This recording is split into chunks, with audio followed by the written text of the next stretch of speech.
கர்த்தருடைய பரிசுத்த நாமத்திற்கு ஸ்தோத்திரம்.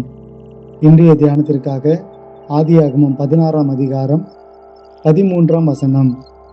அப்பொழுது அவள், என்னை காண்பவரை நானும் இவ்விடத்தில் கண்டேன் அல்லவா என்று சொல்லி தன்னோடே பேசின கர்த்தருக்கு, நீர் என்னை காண்கிற தேவன் என்று பெயரிட்டாள்.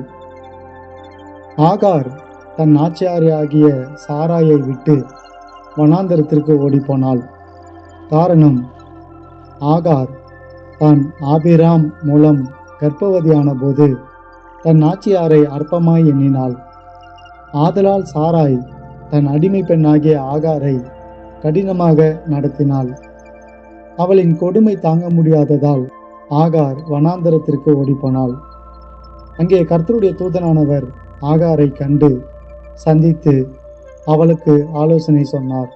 அது என்னவெனில், நீ உன் நாச்சியார் அண்டைக்கு திரும்பி போய் அவள் கையின் கீழ் அடங்கியிரு என்றார்.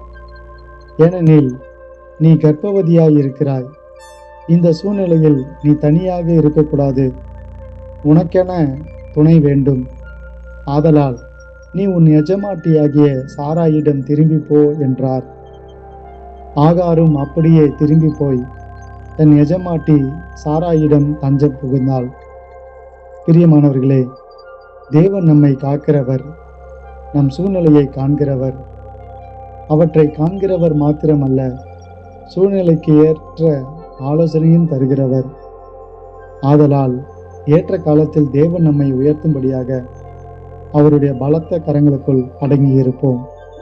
தேவன் தாமே நம்மை ஆசீர்வதிப்பாராக. ஆமென்.